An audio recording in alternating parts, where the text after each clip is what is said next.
এই মাহবুবুল আলম, এই যে আওয়ামী লীগের যুগ্ম সম্পাদক কেন্দ্রীয় কুষ্টিয়া কোনো মাহফিল করতেই দেয় না। আমাকে মাহফিল করতে পারি না, এবারে মাহফিল সহ্যই করতে পারে না। বর্তমানে কিন্তু বিপদের শেষ নাই।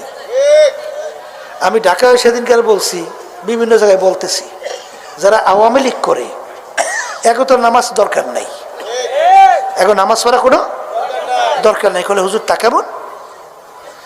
বর্তমান শিক্ষা সিলেবাস চালু করছে, ক্লাস 6 থেকে শুরু করছে ডারউইনের থিওরি।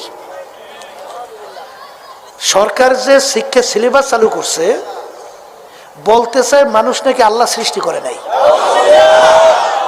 মানুষ নাকি সৃষ্টি হয়েছে বান্দর থেকে, বানর।